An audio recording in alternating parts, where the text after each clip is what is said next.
Just want to remind you guys, this episode is presented by Prize Picks. Download the app today. Use the code JUICE to get $50 instantly after you play your first $5 lineup.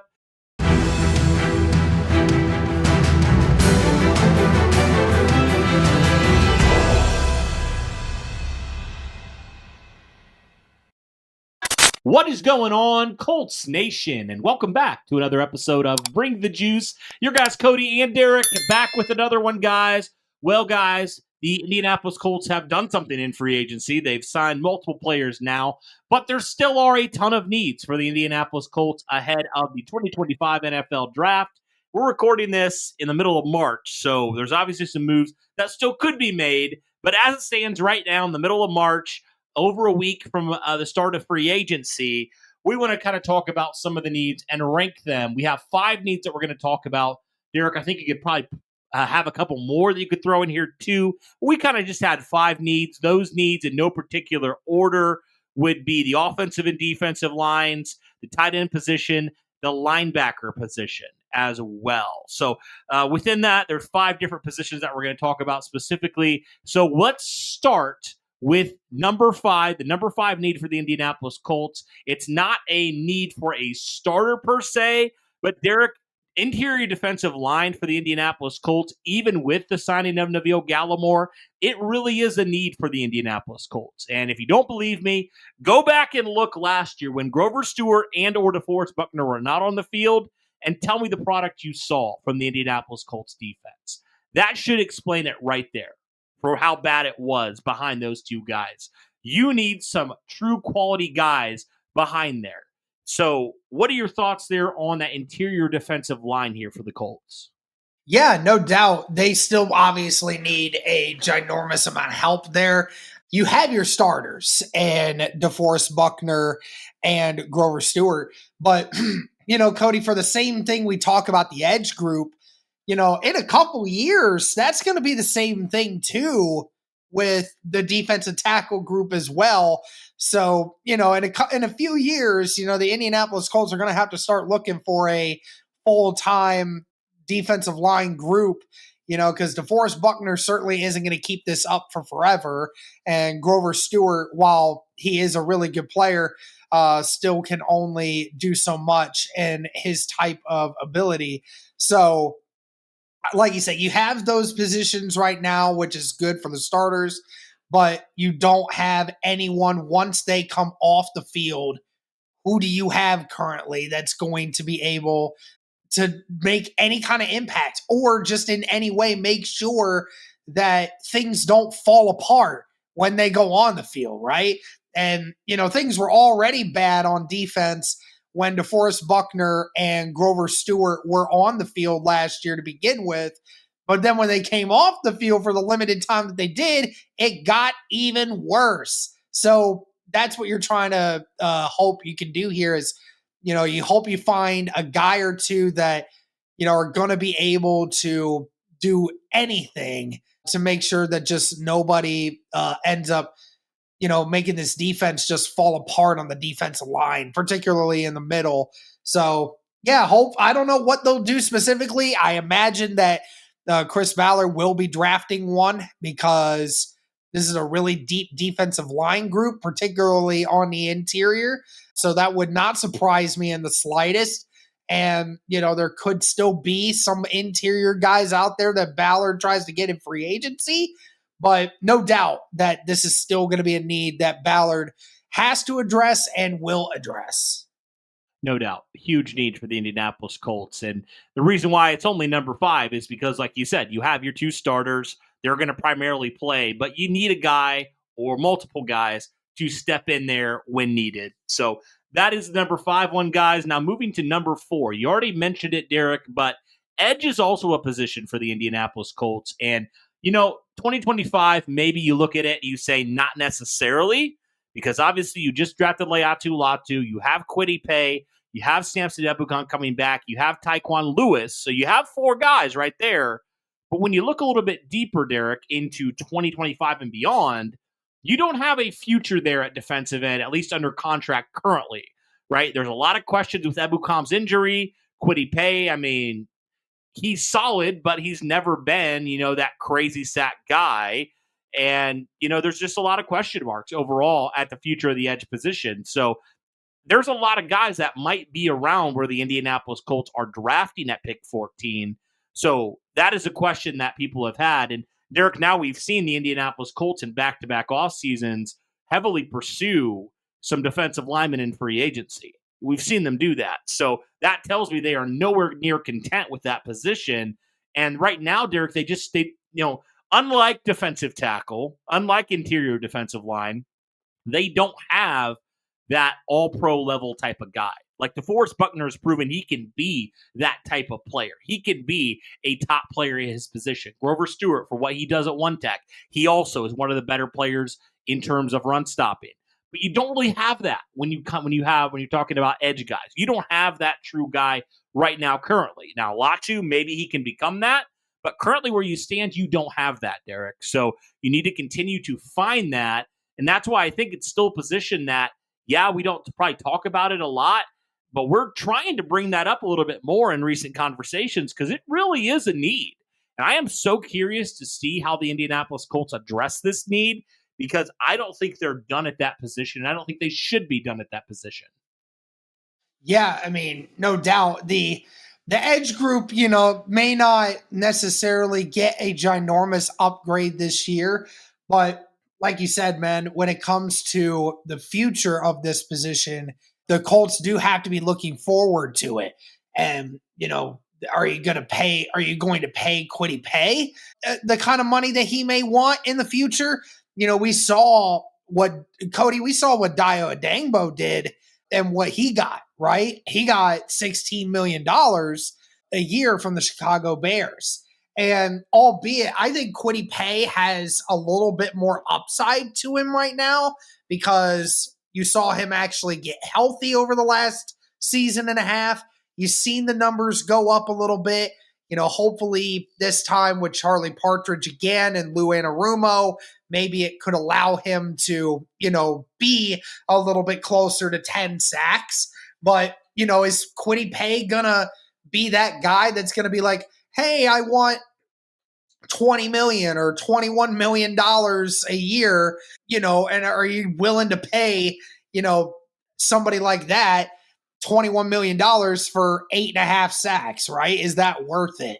So that's the question you got to ask yourself. And like you said, after this season, Latu is going to be the only one still under contract.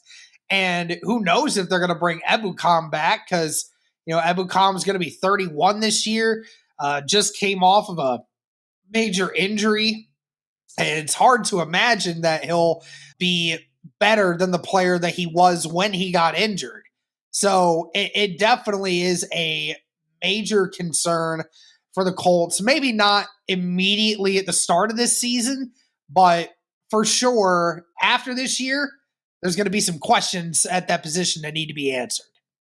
To be fair to Kwity Paye, I know we've ragged on him in the past, but I do think he is a solid player. Like, he's a really good run defender, and while he may never be that volume sack guy, I've always thought he's a solid player. So I wouldn't mind if the Colts brought him back, but yeah, you still don't have that true, mega pass rusher at this point in time. So, and he's not under contract after this year. So it is a question. It is a question at this position. Whatever you do there, you got to figure it out. You got to figure that out, and maybe that's something the Colts wait to push off till next year, or maybe that's something they try to do earlier, and get another guy that can get after the passer. It's more of that pass rush specialist. I'm not sure what they're going to do there, but perhaps that's an option for them. But regardless, that makes the list of needs here for the Colts. Now, moving on to number 3 here, Derek, for the Indianapolis Colts, you've got to talk about the offensive line. Now, I know that you have Matt Gonsalves on your roster, but losing Will Fries was a big loss. I mean, Will Fries was a very, very good guard, and he was performing very, very, very well last season. He was one of the better guards in football. And so now you have to figure out what you're going to do at that position, and I personally think the Indianapolis Colts should go the draft route and get a guy to compete there at right guard, or even potentially a guy that can be that swing tackle if you decide you want to permanently move Gonsalves to right guard. I don't know what they're going to do there, Derek, but I think definitely you need to see a move there of decent significance, right? Whether it's free agent, whether it's a draft pick of somebody who can come in and compete and really, compete for potentially playing time and or kind of that reserve slash swing type of role. As we said, guys, today's episode is sponsored by Prize Picks. Now, what is Prize Picks? Prize Picks is the largest daily fantasy sports platform in North America. Instead of battling against thousands of other players across platforms, you're basically picking 2 to 6 player stat projections, and you're choosing more or less on those stat projections to be able to watch those winnings roll in. It's very easy.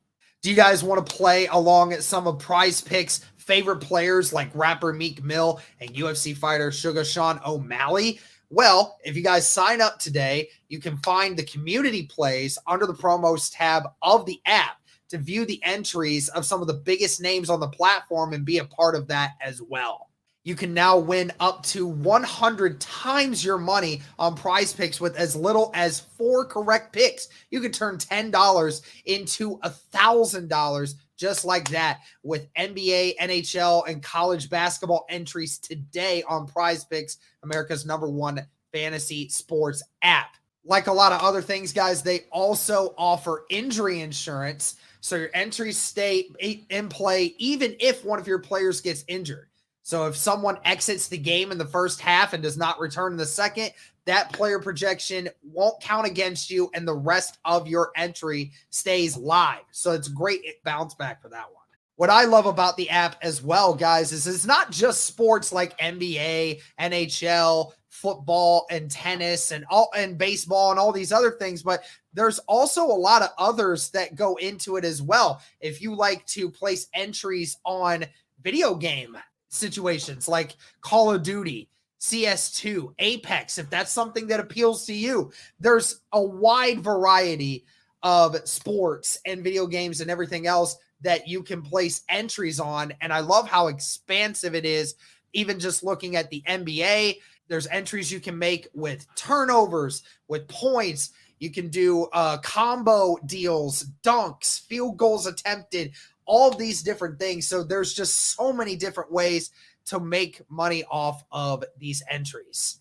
Be sure to download the app today and use the code JUICE to get $50 instantly after you play your first $5 lineup. And this is one of those positions, Cody, where, we're at the moment now where we're starting to wonder to ourselves, is there the possibility that the Indianapolis Colts take an offensive lineman in the first round at the right guard position? I will say this. I don't think you need to. If there's been one thing that, and Cody, if there's been one position that the Indianapolis Colts have been so good at over Chris Ballard's tenure, is drafting offensive linemen, and not just offensive linemen, but drafting offensive linemen practically anywhere and still getting them to somehow be starters at the next level. Because, remember, Will Fries was a 7th rounder. He's a 7th rounder. He went on to, and now he's worth $18 million a year, right? So there's that. Braden Smith wasn't a first-round draft pick. Bernard Ryman, he was a 3rd-round draft pick. And Tanner Bortolini, he was a 3rd-round draft pick. He was a 4th-round draft pick. Matt Gonsalves, 3rd-round draft pick. So the offensive line for the Indianapolis Colts has been littered with not just first-round guys. And they've been able to fill positions and do pretty dang well, too. And I don't think that's also just because of Ballard. I think that the coaching that you've had has also had a little bit to do with that. But no doubt that Ballard and company knows how to grade offensive line. So I don't think you need to spend that number 14 pick, or even if the Indianapolis Colts draft one in the first round, say they trade back and then maybe they want to get somebody like a Tyler Booker and they get like an extra 2nd or 3rd round pick to go with it. I don't really think they need to do that. Especially at guard. Guard is such a, I'm sorry, there's a lot of good guards. Guard is such a non-valuable position compared to even tackle. Like, if you're going to take a guy in the first round at offensive line, take a tackle. Don't take a guard, for goodness sakes. I mean, Derek, you saw I'll go back Here come the comments, but they took Quentin Nelson at number 6. Well, yeah. But Quentin Nelson, in retrospect, Quentin Nelson was a generational offensive line prospect, though. Right? So it's different, right? You knew whether Quentin Nelson was going to play left tackle, left guard, whatever position you told him to play, he was going to excel at because he was just that damn good at Notre Dame, right? So you didn't have to second guess that. But, and the guard position is getting more to times with the tackle position. It's not falling behind as much as it is.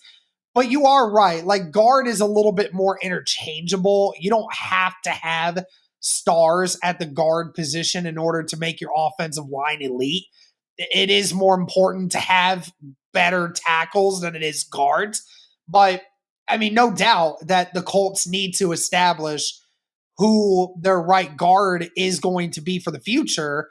And, you have to have that depth behind the guys that you do have. You could have a situation where, in 2018, 2019, when, the Indianapolis Colts offensive line, it didn't really have any injuries at all. And then, 2 years later, you had so many changes happen on the offensive line because just nobody besides Quentin Nelson could stay healthy. So you have to have that good depth behind you, because if you don't, you're going to be in trouble. It's massive. And, going back just to like the Peyton Manning era, I mean, you look at that. What was a consistent thing they had on their offensive line? They had their center and they had their tackles. Yep. I mean, I don't even know if you go back, if people can really name all the guards. They cycled through guards and they were just fine. So, yeah. But yeah, you're absolutely right. For the depth standpoint, you absolutely need depth. So offensive line's a must. But like you said, the Colts have found guys, which is why I'm like, hey, draft a guy on late day 2, early day 3. I'm fine with that at that point, because you've proven you know how to evaluate offensive linemen, and not just first round guys. You can evaluate guys pretty much anywhere in the draft. I mean, Derek, I don't know. I think Blake Freeland would probably be about the only guy you would say in recent memory of a guy you've drafted around that really hasn't turned out to be even semi-decent at this point. Like, pretty much everybody else has been serviceable to a high-level starter, which is definitely exciting there. So, yeah, I would say absolutely go in that route, because that's one thing you really excel in. And a guy that maybe could compete, but at worst is quality depth in there for you. So, all right, so that is number 3. Let's move on to number 2, and that would be the linebacker position, Derek. Linebacker is very important for the Indianapolis Colts. You need that weak side linebacker position. You have Jalen Carlisle right now, but I do think, Derek, you need to make a serious investment somewhere at this position, whether it's in free agency, whether it's in the draft. You need to add some serious talent in there, a guy that can either compete with, Jalen Carlisle, or a guy that you just bring in as a starter. I do think either way, it's a position that you really need to invest in, because it's a position that, frankly, linebacker wasn't good last year. It was very underwhelming, a lot of missed tackles, a lot of blown coverages and stuff like that. And you absolutely need a game changer in there to pair alongside Zaire Franklin. So what are your thoughts there at linebacker here for the Colts? Yeah, the likelihood of EJ Speed coming back is, pretty much going down further and further. And you lost Grant Stewart, Cody, and, a guy that you and I know we're both very sad to see go, because, we thought that Grant Stewart could be potentially looking at a bigger role this year in a Lou Anarumo defense, but, he went to go with the Lions. And so you're right, Jalen Carlisle, who, again, has that high potential, but, he's new to the position. And who knows how he's going to do in Lou Anarumo's defense. You just don't really have – you have a lot of young, inexperienced guys, but guys that have shown good promise, like as backups. But you don't have anyone at this moment that, if Zaire was Batman, you don't really have the Robin right now, or you're trying to find that guy that works well next to Zaire. And even if that is Jalen Carlisle, you don't really have any good depth right now. So whether you think Carlisle is the future or not, this team still needs a definitive number 2 or number 3 linebacker in this sort of circumstance. You absolutely have to get somebody that can fill that position. And, we talked about it, Cody, is there's been a few linebackers early in free agency that got it taken, but I don't know how many more other good options there are for the Indianapolis Colts to take one in free agency. So the best thing you could probably look forward to is the draft. And we've talked about a few guys. We talked about John Campbell. We've talked about Jalen Walker. Talked about a couple second or third round guys that, could fill that role relatively nicely. But no doubt that the Indianapolis Colts need to find that next person that's going to, complement Zaire Franklin and just be able to add a new level to this defense that we haven't had before. I would be very interested in Isaiah Simmons because he's got some of that athletic ability that makes you just really wonder like what he could be in this system. I know there's been some rumblings that he might be a target for Indianapolis. I guess we'll have to see on that. But I think you're right. And going back to linebacker, Derek, we talked about this with the offensive line.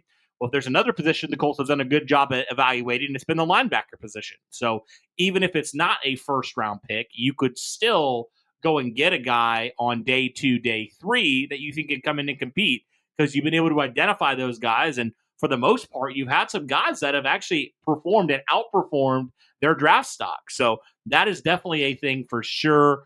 But when moving on to the number 1 need, I think, Derek, this is probably the most obvious one for people. You just don't have any answer right now at tight end. I mean, with all these other positions, you at least have a guy that you could say could potentially challenge for the starting spot, but you don't have a single guy right now on this roster that you feel confident about being your number 1 next year. Of course, the tight end position we're talking about. And Derek, this just happens to coincide with a very, very strong class from the tight end position in the draft. And I think this is a position, Derek, where I would not bat my eyes at all if the Indianapolis Colts went and drafted 2 tight ends, to be honest with you, because of how bare that position group is right now and how important it is for the Colts to get Anthony Richardson some true help, a true guy that can take over in the middle. And Colts haven't had that in a long time. Yeah, no doubt. I mean, the Colts have been struggling to try to find that really good tight end talent to take us to the next level for a while. You haven't had good tight end production since Andrew Luck with Eric Ebron, right? And that's been forever ago now. So, yeah, so you got to find that guy that is going to allow you to open things up and, be a reliable weapon for Anthony Richardson as he's trying to navigate himself and to get better on the football field. Because just too many times last year, you had tight ends that were dropping passes, falling over themselves, or just guys that just don't really add anything to the offensive game plan. And like you said, there's just so many options in this draft. There's at least 4 or 5 of them right off the top of the helm that you're like, oh, that's a guy that could come in and immediately give you some chances to move things along. Because like you said, we may not re-sign Mo Alley-Cox unless it's for a team-friendly deal. Kylan Granson is gone. And, Jelani Woods has been injured all this time. Who knows if he's going to remain healthy for the remainder of this year and if he's going to be the same player that he was in 2022 at this point. So, you're right. This is the one position, especially on the offense, when you're just like, the Colts don't have an answer right now. And there's really not a whole lot of other tight ends in free agency right now that would, take your offense to the next level. But there's a lot of options in this draft to make things happen. And one of those is Tyler Warren. And if the Colts get Tyler Warren in the first round, Colts fans are going to be very happy. Yep, we'll figure it out there, and there's obviously other options a little bit later on in the first round. Some guys in the second, maybe even some guys in the third. So there's definitely some opportunities there for the Colts to very much improve their tight end position, potentially get a long-term piece there for a position group they've frankly missed for a long time. So, yeah, guys, let us know your thoughts here on the positions of need for the Indianapolis Colts heading into the 2025 NFL Draft. Guys, we're about a month away from the NFL Draft, which is crazy. It's coming up quickly here, Derek. So, Yep. really excited to see what the Indianapolis Colts do whenever it does come and April does hit. But yeah, guys, let us know. Again, these were the 5 positions we said. We said interior defensive line, edge, offensive line, linebacker, and tight end. So let us know your thoughts on those positions. Those were the rankings we had. That'll do it for this one, guys. Thank you so much for tuning in. And as always, guys, go Colts.